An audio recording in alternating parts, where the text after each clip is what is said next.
7 proven lessons for gaining mastery over your emotions. The key to emotional freedom lies within you. What if I told you that you already hold the power to control your emotions? No matter how chaotic your life feels right now, imagine standing in the middle of a hurricane. The wind is howling, objects are flying, and chaos reigns all around you. But there you stand, calm, composed, and unshaken.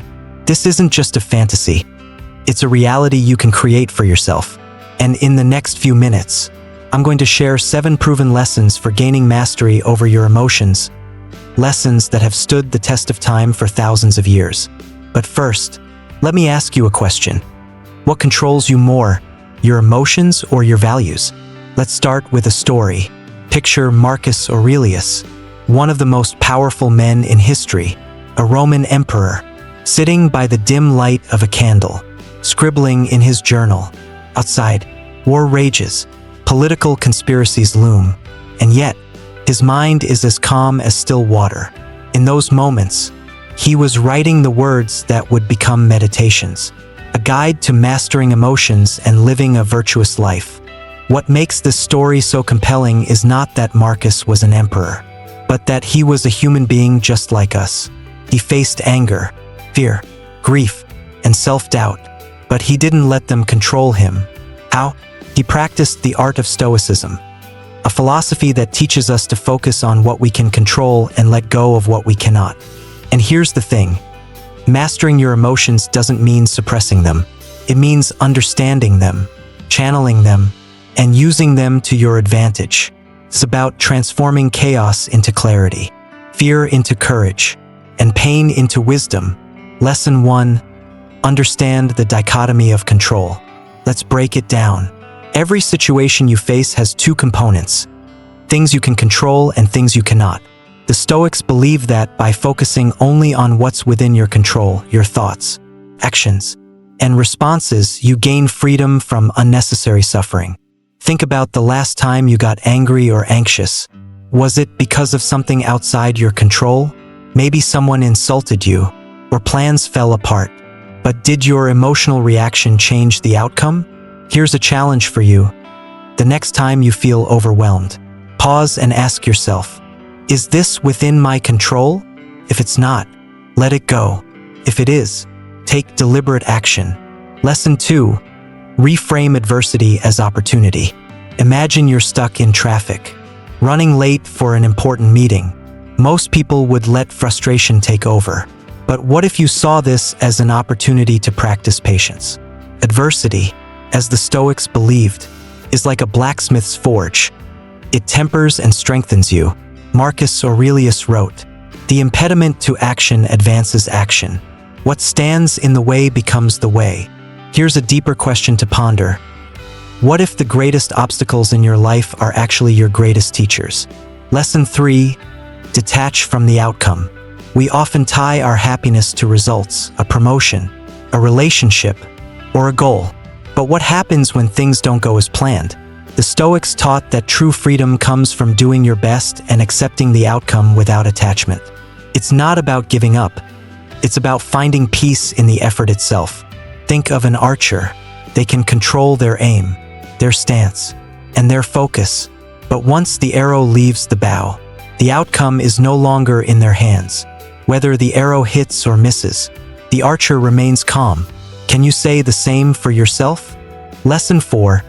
Practice negative visualization. This one might sound counterintuitive. The Stoics advised imagining the worst-case scenario, not to dwell in fear, but to prepare your mind and appreciate what you have. For instance, consider the people you love. Imagine, for a moment, life without them. Difficult, isn't it? But now, doesn't their presence feel even more precious? Ask yourself, what would I miss most if it were gone tomorrow? Gratitude flows naturally when you embrace the impermanence of life. Lesson 5. Embrace emotional resilience through self-discipline.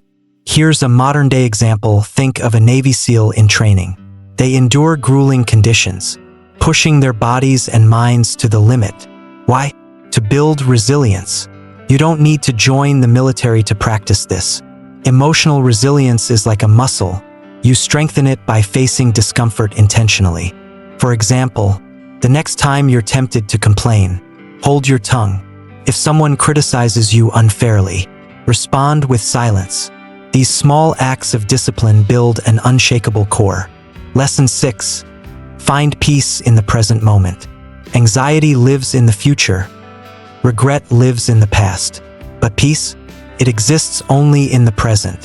Think of Seneca's advice. We suffer more in imagination than in reality.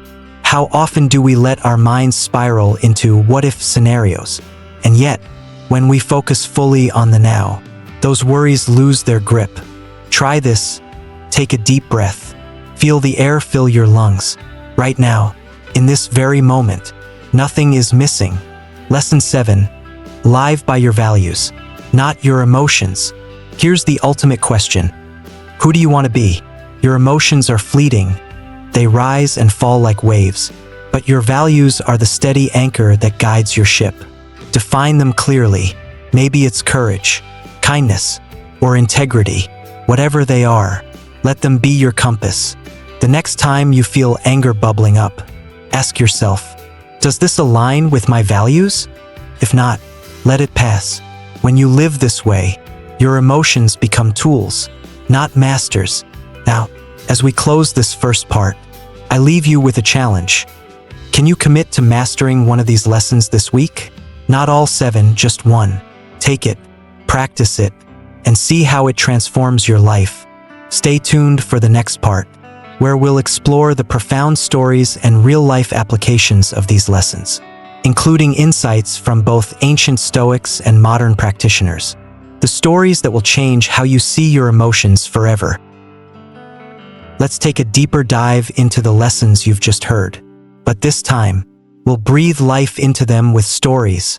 Stories of people, both ancient and modern, who've mastered their emotions and transformed their lives. Why stories? Because they resonate, they stick, and they challenge us to see ourselves in them. Picture this. It's the year 68 CE, and Seneca, the famous Stoic philosopher, has just been ordered to take his own life by Emperor Nero. Most people would crumble under such a command, paralyzed by fear or anger. But not Seneca. He gathers his friends and family, calmly gives them parting words of wisdom, and, in his final moments, reminds them to live virtuously. Now pause. Imagine yourself in Seneca's place. Could you face death with that level of composure? It's not just about dying gracefully. It's about living so fully aligned with your values that even death can't shake you. This brings us to the first story-driven lesson. Resilience isn't built in comfort. It's forged in the fire. Seneca's life teaches us that resilience comes from practice, from facing challenges and intentionally preparing for the worst. The next time life throws you a curveball, ask yourself, how can I use this moment to strengthen my character? Now fast forward to the 20th century. Meet Viktor Frankl, a psychiatrist and Holocaust survivor, in the depths of Nazi concentration camps, where suffering was unimaginable. Frankl found meaning in the smallest of things, a kind word, a shared piece of bread. He later wrote, "Everything can be taken from a man but one thing, the last of the human freedoms, to choose one's attitude in any given set of circumstances." Think about that. No matter how grim your situation, you always have a choice in how you respond. This is the essence of the Stoic principle of the dichotomy of control. Frankl's story asks us, when all is stripped away, who are you at your core? Let's take a modern twist. Imagine a high-stakes CEO, standing on stage in front of thousands of investors. The stock price is plummeting. The media is circling like vultures, and the pressure is unbearable. But instead of panicking, she steps forward, smiles, and says, "Here's what we're going to do." That composure? It's not luck. It's mastery over emotions. This CEO's story reminds us of another lesson. Detach from the outcome and focus on the process. When you obsess over results, you lose sight of the one thing you can control, your actions. Whether you're pitching an idea, taking an exam, or having a difficult conversation, Remember, your worth isn't defined by the outcome. It's defined by your effort. Here's another story for you, this time from my own life. Years ago, I was paralyzed by fear during a public speaking event. My mind raced with what ifs. What if I mess up? What if they judge me? But then I remembered a Stoic exercise, negative visualization. I asked myself, what's the worst that could happen? Maybe I'd stumble over my words.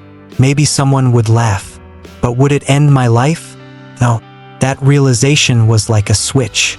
Suddenly, the fear had no power over me. So, let me ask you, what fears are holding you back right now? And what's the worst that could happen if you face them? Now, let's return to history for a moment. Have you ever heard of James Stockdale? He was a U.S. Navy officer who spent 7 years as a prisoner of war in Vietnam, tortured, isolated, and deprived of basic human dignity. Stockdale relied on Stoic principles to endure. He famously said, "You must never confuse faith that you will prevail in the end with the discipline to confront the most brutal facts of your current reality." Stockdale's story illustrates the power of embracing discomfort and staying grounded in the present. It's a reminder that emotional mastery isn't about pretending everything is fine. It's about having the courage to face reality and the wisdom to find strength in it. Here's a thought experiment for you. Imagine you're Stockdale, locked in a cell with no end in sight. What mental tools would you use to stay sane? To stay strong? This isn't just a hypothetical. Life will put you in metaphorical cells, moments of uncertainty, hardship, and despair. What's your plan for navigating them? And then there's the story of Epictetus, a Stoic philosopher born into slavery. Despite his circumstances, Epictetus became one of the most respected teachers of his time. His philosophy, that true freedom doesn't come from wealth or status. It comes from controlling your inner world. Ask yourself, what's keeping me enslaved right now? Is it the opinions of others? The pursuit of material things? The fear of failure? Whatever it is, Epictetus reminds us that freedom is always within reach, but only if we choose it. Let's pivot to a more relatable scenario: social media. How often do we let a single comment or a lack of likes ruin our day? We give strangers on the internet the power to dictate our emotions. But here's the truth: their opinions don't define you. As Marcus Aurelius wrote, "It's not what happens to you, but how you react to it that matters." So here's a challenge. The next time you're scrolling through social media and feel a pang of jealousy, insecurity, or anger, pause, reflect, ask yourself, why am I giving this power over me? As we close this second part, I want to leave you with one final question. What story are you telling yourself about your life right now? Is it a story of victimhood or a story of resilience? Because the stories we tell ourselves shape the lives we live. Stay tuned for the final part, where we'll move from understanding to action. Practical strategies you can start using today to master your emotions. Your emotional blueprint for lasting freedom. Now that we've explored the wisdom of ancient Stoics and modern examples of emotional mastery, it's time to get practical. Let's create a blueprint, a step-by-step guide you can follow to take control of your emotions and transform your inner world. But before we begin, let's reflect for a moment. What would your life look like if you were truly in control of your emotions? Imagine waking up every morning with a sense of calm, no matter what the day holds. Imagine handling conflict without anger, setbacks without despair, and success without arrogance. That life isn't a dream, it's a choice, and it starts now. First, let's revisit the foundation, the dichotomy of control. Take out a piece of paper or open a notes app. Divide it into 2 columns. On one side, write, things I can control. On the other, write, things I cannot control. Be brutally honest. Maybe you can control your effort, your attitude, and your words, but you can't control the economy, other people's opinions, or the weather. This exercise isn't just philosophical, it's liberating. Every time you feel overwhelmed, refer to this list. Focus your energy on what's in your control and release what isn't. Next, let's build a habit. Daily reflection. Marcus Aurelius started and ended each day with reflection. In the morning, he prepared for the challenges ahead. Today, I shall meet people who are meddling, ungrateful, arrogant, deceitful, envious, and unsocial. At night, he reviewed his actions. What did I do well? What could I have done better? You can do the same. Each morning, set your intentions. Ask yourself, what kind of person do I want to be today? Each evening, review your day. This practice not only keeps you grounded, but also helps you grow. Now, let's tackle the hardest part, facing discomfort head-on. Think about something you've been avoiding, a difficult conversation, a fear, or a challenging goal. What if, instead of running from it, you leaned into it? The Stoics believed that discomfort is a teacher, not an enemy. For example, take cold showers for a week, not because it's trendy, but because it trains your mind to endure discomfort. Or, if you struggle with rejection, challenge yourself to ask for things you normally wouldn't, a discount at a store, help from a stranger, or feedback from a colleague. Each small act of courage builds emotional resilience. Now, let's talk about gratitude, the antidote to anxiety. Every day, write down 3 things you're grateful for.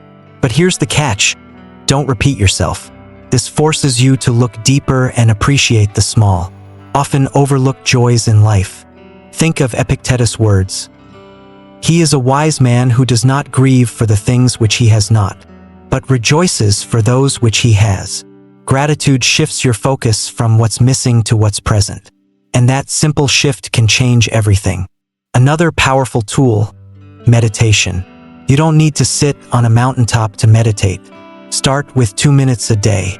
Close your eyes, focus on your breath, and notice your thoughts without judgment. Meditation trains you to observe your emotions without being consumed by them. As Seneca wrote, "We suffer more in imagination than in reality." Meditation helps you separate the story your mind is telling from the reality of the moment. Now, let's address a universal challenge: dealing with difficult people. We all have them in our lives. People who test our patience, criticize us unfairly, or bring negativity. The Stoics remind us that we can't control their behavior, but we can control our response. The next time someone frustrates you, pause, take a deep breath. Ask yourself, what's the most virtuous response I can give? Maybe it's kindness, maybe it's silence. Either way, refuse to let their behavior dictate yours. Finally, let's talk about legacy, living by your values. What do you want to be remembered for? Courage? Integrity? Compassion? Write down your core values and keep them visible on your desk, in your wallet, or as your phone's lock screen. Let them guide your decisions. When faced with a tough choice, ask yourself, does this align with my values? If the answer is no, don't do it. Emotional mastery isn't about being perfect. It's about being principled.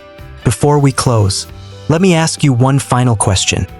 What's one small step you can take today to start mastering your emotions? Maybe it's writing your dichotomy of control list. Maybe it's practicing gratitude. Or maybe it's simply taking a deep breath the next time you feel overwhelmed. Whatever it is, commit to it, because emotional mastery isn't achieved overnight. It's built one choice, one moment, and one habit at a time. As the video ends, I leave you with this thought. You can't always control what happens in life, but you can control how you respond. And in that response lies your freedom. Now, go out there and live with courage, wisdom, and peace.